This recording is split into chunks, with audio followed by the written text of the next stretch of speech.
mais uma vez repetir o chavão que nós costumamos iniciar as nossas palestras dizendo que falaremos sobre essa doutrina que nos consola porque nos esclarece.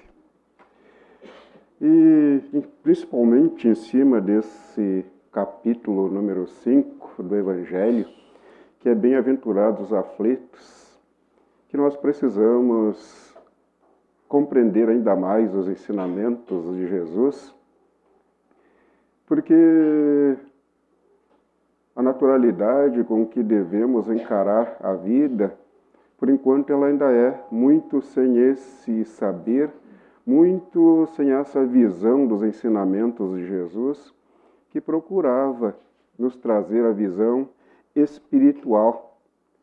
E eu costumo fazer uma provocação lá nos nossos grupos de estudos. Eu pergunto a eles, hoje, durante o dia, quem se viu como espírito? Eu não estou perguntando aqui, né? Nos grupos de estudos eu pergunto, né? Porque a importância de nós, dentro da doutrina, estarmos dentro da doutrina dos espíritos, aprendendo a ser espírito. E é em cima disto, né, que nós vamos galgar esses degraus evolutivos, porque o corpo não galga esses degraus evolutivos.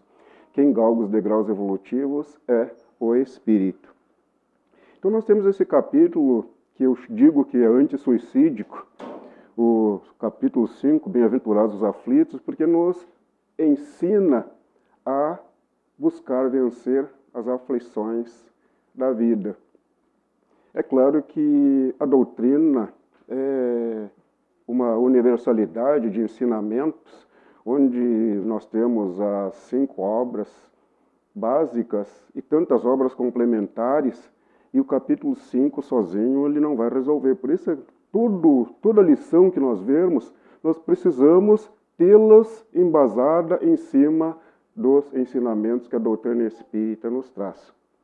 E um dos subtítulos do capítulo 5 é Bem e Mal Sofrer. E aí nós vamos tentar aprender a viver e conviver com a dor. Porque quem de nós vive zen nesse planeta de imperfeições, nesse planeta de provas e expiações? Todos nós temos que vencer. E por isso precisamos utilizar esses conceitos maravilhosos que Jesus nos trouxe em cima das leis de Deus e os esclarecimentos da doutrina espírita. Nós vamos retornar um pouquinho no tempo e vamos ver que Moisés, a primeira grande revelação divina para a humanidade, recebe mediunicamente os 10 mandamentos e já no primeiro é colocado a justiça divina nos dizeres: eu, o Senhor vosso Deus, sou Deus zeloso, que pune a iniquidade dos pais nos filhos, na 3ª e na 4ª gerações, daqueles que me aborrecem. Então já lá, a justiça divina ficava colocada, porque aqueles que me aborrecem, isto é, aqueles que não estão na mão das leis, dos ensinamentos de Deus, nós aborrecemos o Pai quando nós vamos contra os seus filhos. E todas as leis são para beneficiar a todos os seus filhos. Então a justiça divina nos diz: eu, Senhor vosso Deus, sou zeloso, que pune a iniquidade dos pais nos filhos, na 3ª e 4ª geração. Isto é, nós vamos nascer filhos dos nossos filhos e vamos colher exatamente aquilo que aqui plantamos. E uso de misericórdia até 1000 gerações daqueles que me amam e guardam os meus mandamentos. Isto é, o bem dura sempre. Nós vamos ter sempre os bens que nós plantarmos na nossa vida. Jesus, a segunda e maior revelação, nos diz que não veio destruir a lei, mas sim dar cumprimento. Então Jesus já dizia que aquilo que Moisés tinha dito lá, né, ele veio dar cumprimento, isto é, veio dar uma visão melhor e maior espiritualmente, mas não veio destruir a lei, veio dar cumprimento. E explicita a reencarnação quando diz ser preciso nascer de novo. Lá dizia que a gente teria, né, a iniquidade na terceira e quarta geração. Mas como a gente teria, né? Jesus vem dizer que nós iríamos nascer de novo para o reino dos céus. Porque lá quando Nicodemos, na calada da noite, foi ter com Jesus e disse: Mestre, tu só podes ter vindo da parte de Deus para fazer as coisas que tu fazes. Como pode ser isso? E Jesus disse: em verdade vos digo, ninguém irá ao reino dos céus se não nascer de novo. Se a gente não buscar os ensinamentos, nós não iríamos entender. Moisés perguntou que ele tinha vindo da parte de Deus e ele disse que a gente tinha que nascer de novo para o reino dos céus. Então ele estava dizendo que realmente ele tinha vindo da parte de Deus, mas porque ele tinha ido, nascendo de novo. Tantas vezes quantas foram necessárias para galgar os degraus evolutivos, para depois poder ser mandado a nós como esse Espírito que nos serviria de guia e modelo. E ele dizia que nós tínhamos que seguir as suas pegadas. E dizia ainda mais: eu sou o caminho, a verdade e a vida. Ninguém irá ao Pai senão por mim. Então ele dizia que nós tínhamos que nascer de novo e nós tínhamos que seguir as pegadas dele. Isso é, nascer de novo tantas vezes quantas forem necessárias, seguindo as suas pegadas, conhecendo as verdades que ele nos trazia.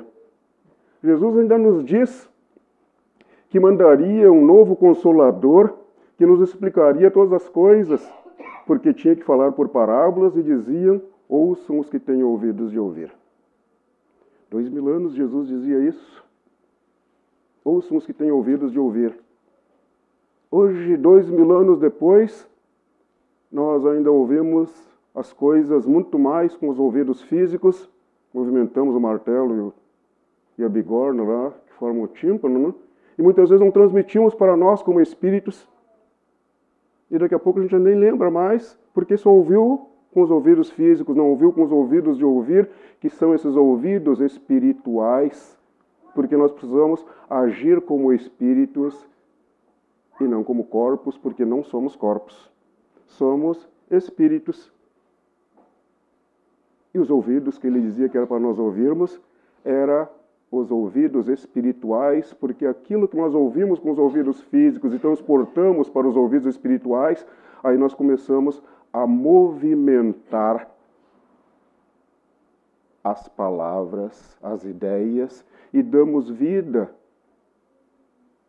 A letra é morta, mas o Espírito a vivifica. Nós vamos dar vida às letras que nós ouvimos, que nós lemos.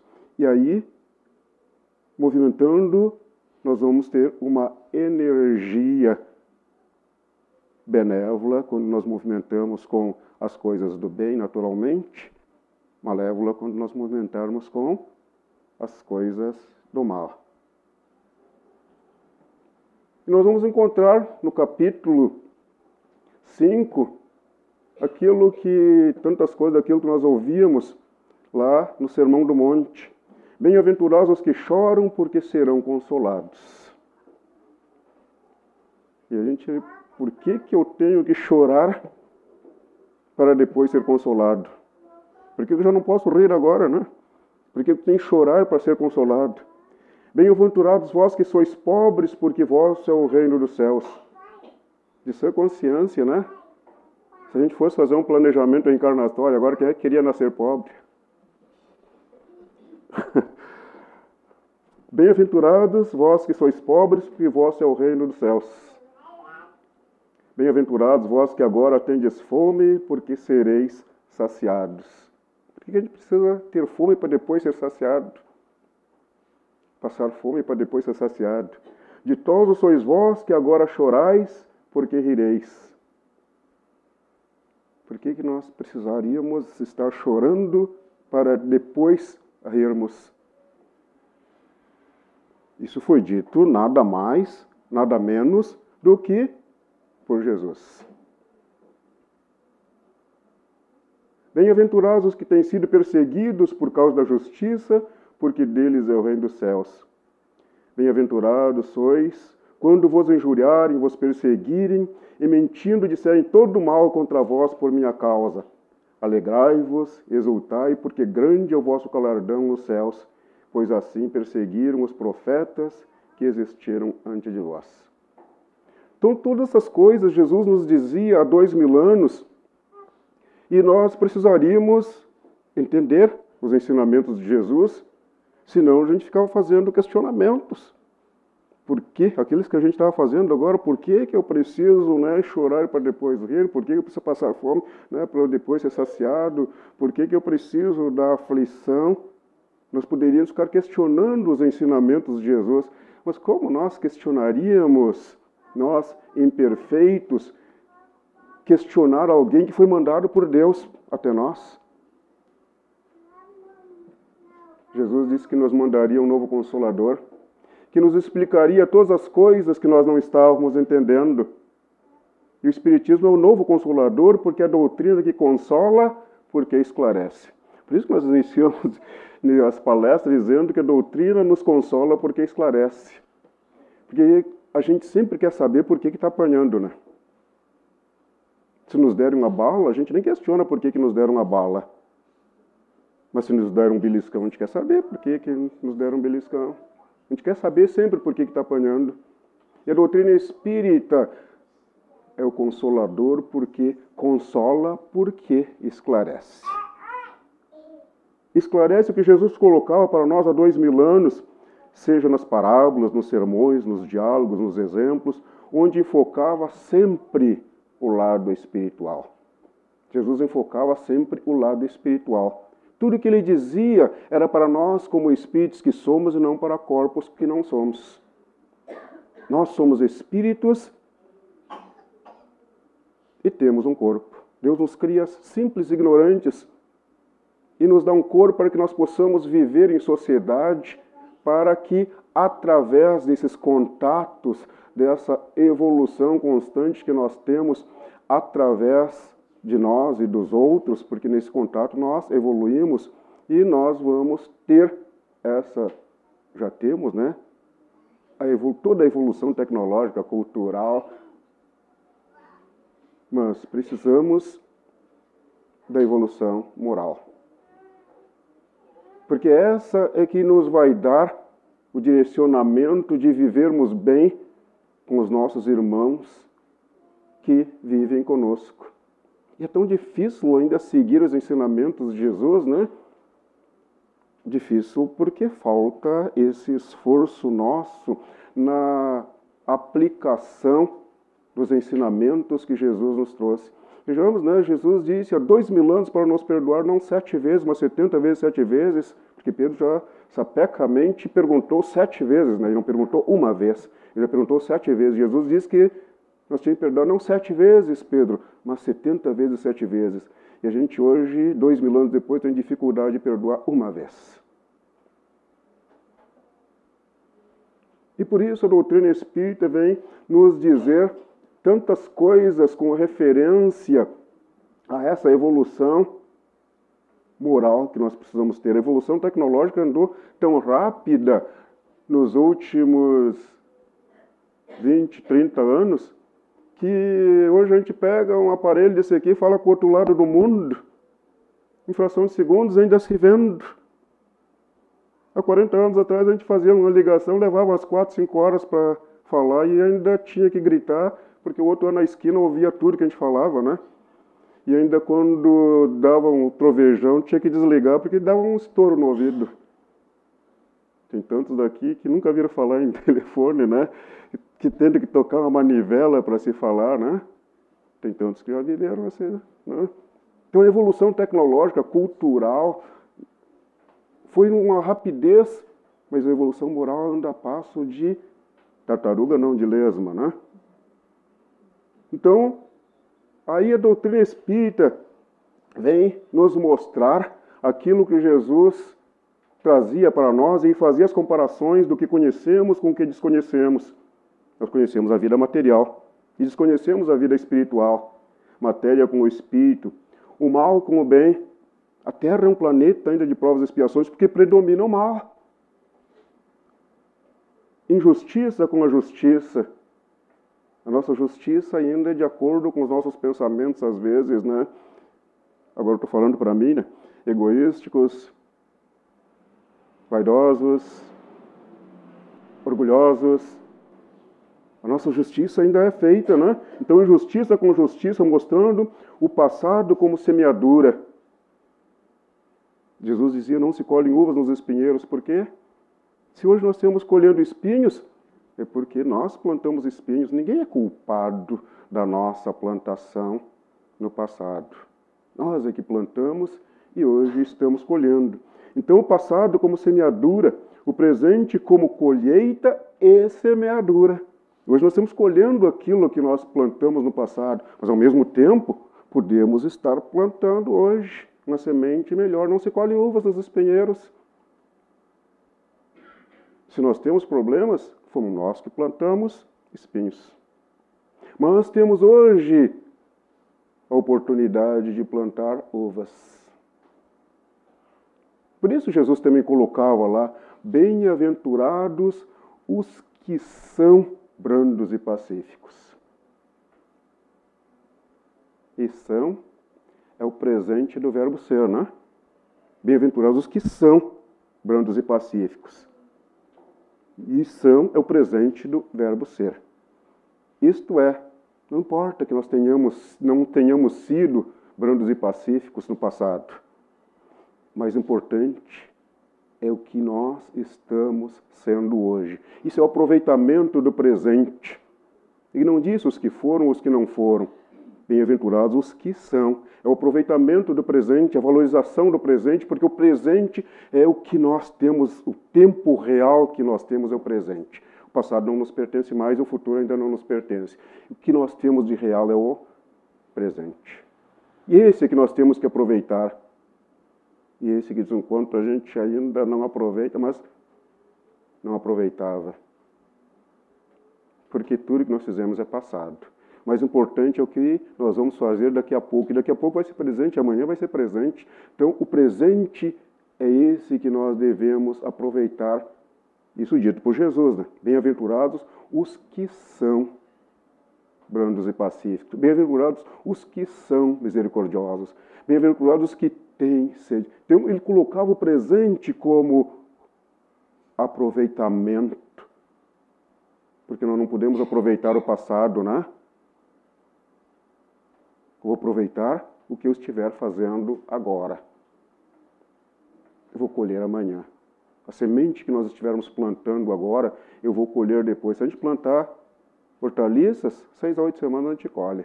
Se plantar abacate, 8 anos. Então, tudo que a gente plantar, nós vamos colhermos. O presente como colheita e semeadura, e a vida futura sendo consequência de tudo. Na vida, tudo é consequência e tudo terá consequência. Tendo plantação e colheita através da lei de causa e efeito. Não existe efeito sem causa. No passado, a gente achava que algumas coisas que aconteciam para nós eram acaso. E o acaso não existe. Eu costumo dizer que o acaso é preguiça mental, né? Quando a gente não quer buscar a causa, a gente diz, é por acaso. Mas se for buscar, tudo tem causa. Não se colhem uvas nos espinheiros, como diz Jesus. E lá no Evangelho, capítulo 5, esse que nós estamos falando, nós vamos encontrar subtítulos como Justiça das Aflições. Todas as coisas, todas as aflições que ocorrem conosco, por isso Jesus dizia, bem-aventurados os aflitos, estão dentro da justiça de Deus. Nós vamos encontrar lá nas questões primeiras do Livro dos Espíritos, os atributos da divindade. E o último dos atributos diz que Deus, é soberanamente justo e bom. Então, tudo que acontece com nós está dentro da justiça de Deus. A gente que achava que Deus estava errado, né? Pode ser que daqui a pouco aqui não tenha acontecido com ninguém de vocês, né? Mas eu já vi alguém dizer, o Arci, ano passado a gente dizia, né? Por que que Deus permitiu que essa coisa acontecesse na minha vida? Por que que Deus mandou essa pessoa? Por que que Deus... Não aconteceu aqui com ninguém? Isto é, nós estamos questionando o ser perfeito. Nós, imperfeitos e bem imperfeitos, questionando o ser perfeito. Por que que Deus... O que precisava era que nós buscássemos conhecermos as leis de Deus, e precisa que nós conheçamos as leis de Deus, aí nós vamos ver, conhecendo Deus, nós vamos confiar mais nele. Tem um slogan nas indústrias aí, né? Quem conhece, confia, né? Se a gente conhecer mais Deus, a gente vai ter mais confiança em Deus, vai ter mais fé em Deus. Claro que também não vamos ter mais fé em nós, porque com o conhecimento nos torna mais fortes, né? Naquilo que nós fazemos, todos nós fazemos aquilo que sabemos, né? Então a gente fica confiante naquilo que sabe. E se a gente sabe sobre Deus, a gente fica confiante na divindade.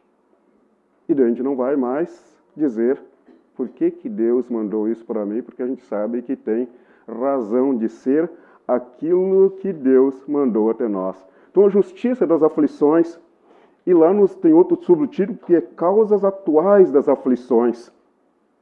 Isto é, nesta vida nós já fizemos coisas,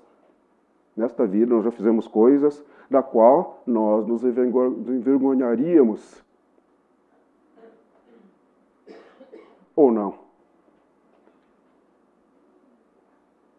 Eu já me peguei dizendo, se eu soubesse o que eu sei hoje, eu não teria feito essa ou aquela coisa algum tempo atrás. Então, né? Se eu soubesse o que eu sei hoje, eu não teria feito essa ou aquela coisa. Então, eu fiz porque não sabia fazer melhor. Claro que hoje eu não posso fazer mais aquelas coisas que eu fazia antes. Então, eu já evoluí perante mim mesmo. E se eu fiz coisas erradas, eu tenho, ou vão ter consequências. Então, as causas atuais, nessa própria vida, a gente já se reconhece melhor do que era. Então, fez coisas negativas. E se a gente fez coisas negativas nessa vida, imaginemos na vida pregressa. Por isso que eu não quero ter regressão de memória. Porque se hoje, né, eu já fiz coisas, imagina na vida passada. Regressão de memória, não quero saber. Por isso tem as causas anteriores das aflições. As causas das coisas que nós fizemos nessa vida pregressa, e quanto mais pregressos os tempos, menos evoluídos nós éramos.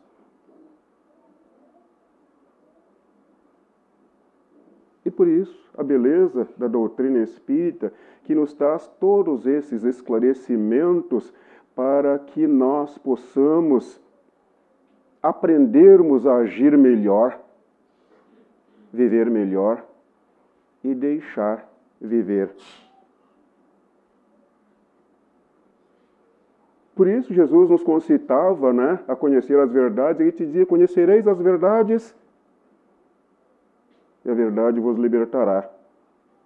E aí, conhecendo essas verdades, a gente vai ver realmente que existe justiça divina.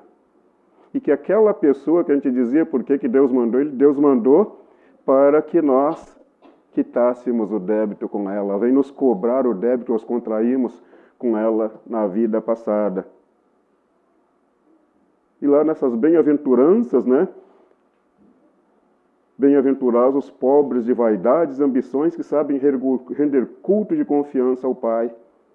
Bem-aventurados os ricos de amor indiscriminado e indistinto que sabem ampliar as fronteiras do reino da esperança entre os que se debatem nas malhas cruéis do desespero e da ignorância. Bem-aventurados os simples que não se ensoberbecem na grandeza nem se amesquinham na aflição. Somos a imensa família do Cristo, atados por liames fortes do pretérito próximo, convocados para a redenção de nós mesmos.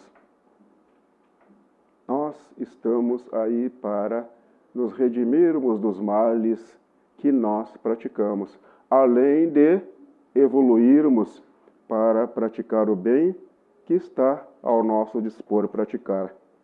Lutas e desenganos não nos devem arrefecer ante as tarefas que nos competem desenvolver. Vamos ter na nossa vida diária lutas e desenganos, mas elas não devem tirar de nós a vontade de continuar evoluindo, compreendendo, praticando o bem que nós soubermos aprender a fazer. Somos espíritos enfermos em tratamento de emergência nas mãos de Jesus, o amigo incomparável e constante. Jesus está sempre à nossa disposição. Paulo, às portas de Damasco, aí nos dá um exemplo disso. Porque quando ele recebe aquela luz que o cega, e ele não vê mais nada, e espiritualmente ele vê Jesus. E cego, ele pergunta: mestre, o que queres tu que eu faça? Felizmente, não estamos cegos fisicamente. E podemos perguntar a Jesus, em qualquer situação, onde quer que nós estejamos: mestre, o que queres tu que eu faça? E ele vai ter uma resposta para nós, de acordo com o nosso conhecimento das verdades que ele nos trazia. Se alguém chega e nos agride, e a gente dizia: mestre, o que queres tu que eu faça? Ele vai dizer: perdoa não 7 vezes, mas 70 vezes 7 vezes. Se a gente vê alguém errando: mestre, queres tu que eu faça? Não julgueis, a fim de que não sejais julgados.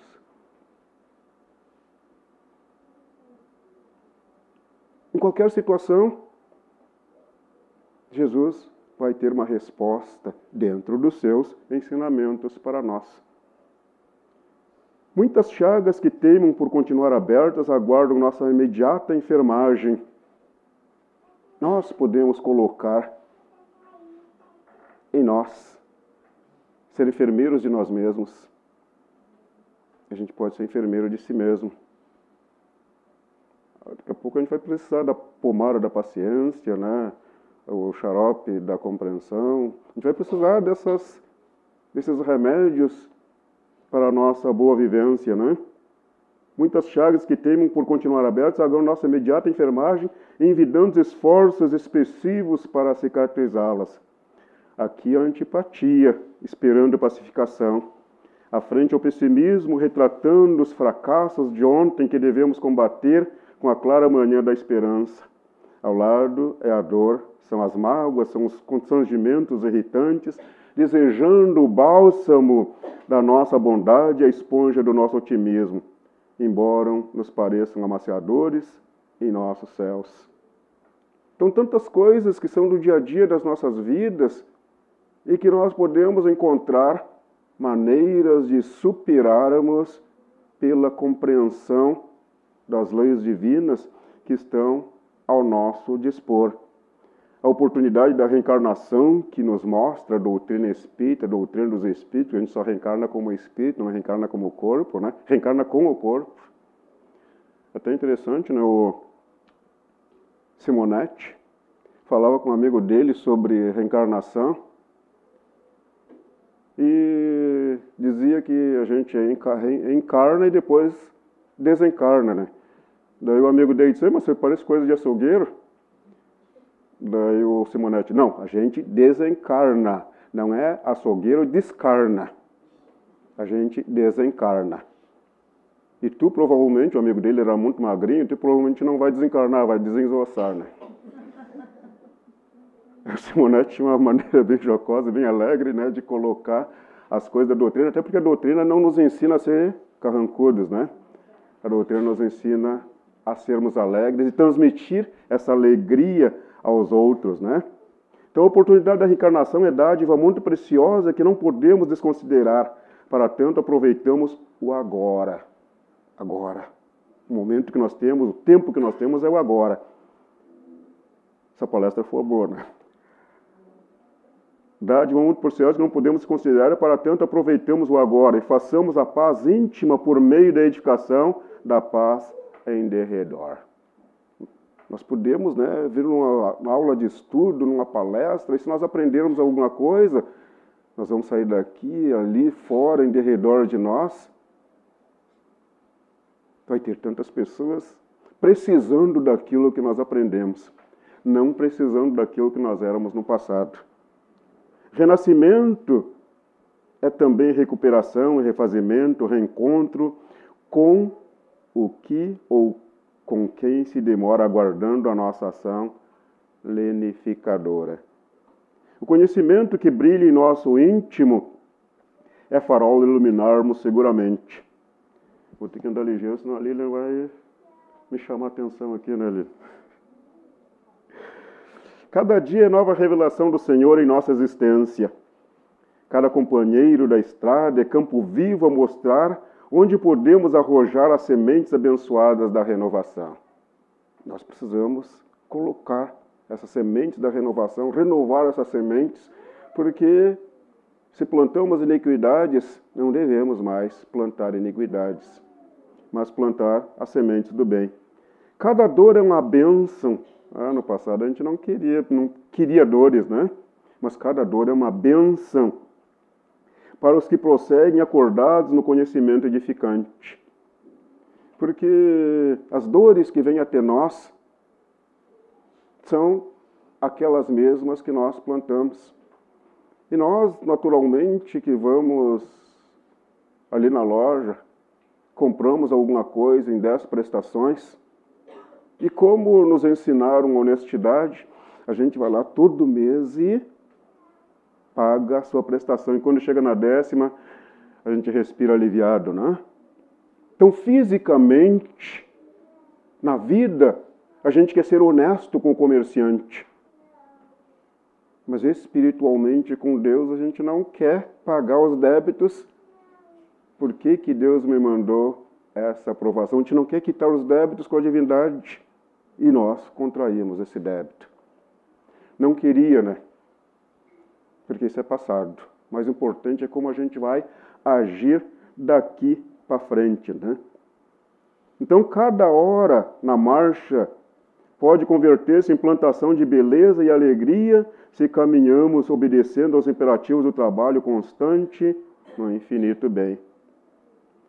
Então, no Evangelho, capítulo 5, Quando vos advenho a causa de sofrimento ou de contrariedade, sobreponde-vos a ela. E quando houverdes conseguido dominar os ímpetos da impaciência, Tem uma lição no Evangelho que fala sobre a paciência. E nós temos que dominar os ímpetos da impaciência. Quando inicia a lição sobre a paciência, inicia dizendo: a dor é uma bênção que Deus manda para os seus eleitos. Não vos aflijais, pois, quando sofrerdes. A lição está dizendo que a dor é uma bênção que Deus manda para os seus eleitos. Então a lição está dizendo para que nós tenhamos paciência com nós mesmos. Porque se a gente não tiver paciência consigo mesmo, como é que a gente vai ter paciência com os outros depois? Quando vos advém a causa de sofrimento, contrariedade, sobreponde-vos a ela, e quando houverdes conseguido dominar os ímpetos da impaciência, da cólera ou do desespero, dizei de vós para convosco, cheio de justa satisfação. Foi o mais forte. A gente sempre pensava que era vencendo os outros, Que a gente era o mais forte. A gente tem que ser mais forte, vencendo a nós mesmos, as nossas cóleras, nossas impaciências. Nós temos que vencer a nós mesmos. Daí depois não vai ser preciso vencer os outros, porque os outros vão chegar a nós e nós não vamos mais considerá-los com aquela negatividade que possam vir. Vamos considerá-los como alguém vindo cobrar uma conta de nós e nós vamos quitar com os bônus espirituais que nós tenhamos conseguido. Vamos ficar felizes porque conseguimos pagar aquelas prestações. Bem-aventurados os aflitos pode então traduzir-se assim: bem-aventurados os que têm ocasião de provar sua fé. A fé é crença mais saber. A crença sem saber é a fé cega. Então, bem-aventurados os que têm ocasião de provar sua fé, sua firmeza, sua perseverança e sua submissão à vontade de Deus. Submissão à vontade de Deus. Isso a gente diz lá no Pai Nosso, né? Como é que a gente diz lá? Seja feita... eu sempre tenho espíritos que me respondem, né? Seja feita a vossa vontade. Claro que houve um tempo no passado que a gente dizia seja feita a vossa vontade, que antes fosse feita a nossa. Mas na medida da compreensão a gente vai ver a vontade de Deus. E a vontade de Deus é que a gente perdoe até os inimigos. Porque terão centuplicada a alegria que lhes falta na terra, porque depois do labor virá o repouso. Então, bem e mal sofrer, nesse capítulo 5 do Evangelho, bem-aventurados os aflitos, onde a gente via lá, né, bem-aventurados os que choram, bem-aventurados os que sofrem perseguição pela justiça.